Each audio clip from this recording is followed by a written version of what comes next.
अक्लमंद हंस। एक बहुत बड़ा विशाल पेड़ था।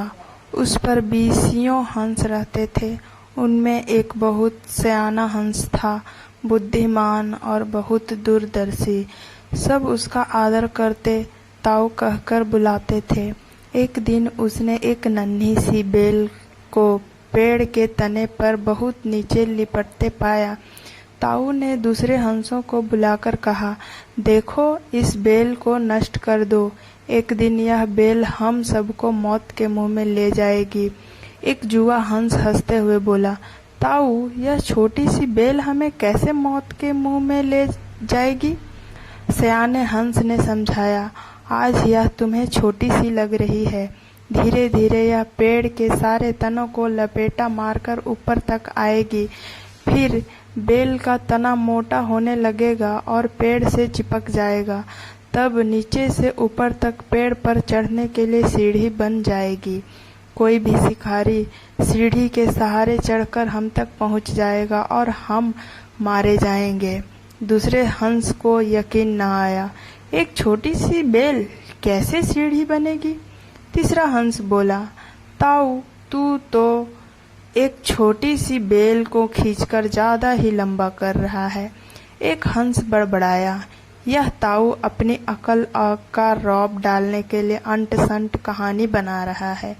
इस प्रकार किसी दूसरे हंस ने ताऊ की बात को गंभीरता से नहीं लिया। इतनी दूर तक देख पाने की उनमें अकल कहाँ थी। समय बीतता रहा। बेल लिपटते लिपटते ऊपर शाखों तक पहुंच गई। बेल का तना मोटा होना शुरू हुआ और सचमुच ही पेड़ के तने पर सीढ़ी बन गई, जिस पर आसानी से चढ़ा जा सकता था। सबको ताऊ की बात की सच्चाई सामने नजर आने लगी, पर अब कुछ नहीं किया जा सकता था, क्योंकि बेल इतनी मजबूत हो गई थी कि उसे नष्ट करना हंसों के बस की बात नहीं थी। एक दिन जब सब हंस दाना चुगने बाहर गए हुए थे, तब एक बहेलिया उधर आ निकला। पेड़ पर बनी सीढ़ी को देखते ही उसने पेड़ पर चढ़कर जाल बिछाया और चला गया। सांझ को सारे हंस लौट आए। पेड़ पर उतरे तो बहेलिया के जाल में बुरी तरह फंस गए। जब वे जाल में फंस गए और फड़फड़ाने लगे, तब उन्हें ताऊ की बुद्धिमानी और दूरदर्शिता का पता लगा। सब ताऊ की बात न मानने के लिए लज्जित थे और अपने आप को कोस रहे थे। ताऊ सबसे रुष्ट था और चुप बैठा था। एक हंस ने हिम्मत करके कहा, ताऊ, हम मूर्ख हैं, लेकिन अब हमसे मुंह मत फेरो। दूसरा हंस बोला, इस संकट से निकलने की तरकीब तू ही हमें बता सकता है। आगे हम तेरी कोई बात नहीं टालेंगे। सभी हंसों ने हामी भरी। तब ताऊ ने उन्हें बताया, मेरी बात ध्यान से सुनो। सुबह जब बहेलिया आएगा, तब मुर्दा होने का नाटक करना।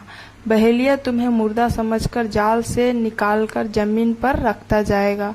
वहां भी मरे सामान पड़े रहना। जैसे ही वह अंतिम हंस को नीचे रखेगा, मैं सीटी बजाऊंगा। मेरी सीटी सुनते ही सब उड़ जाना। सुबह बहेलिया आया। हंसों ने वैसा ही किया जैसा ताऊ ने समझाया था। सचमुच बहेलिया हंसों को मुर्दा समझकर जमीन पर पटकता गया। सीटी की आवाज के साथ ही सारे हंस उड़ गए। बहेलिया आवाक होकर देखता रह गया।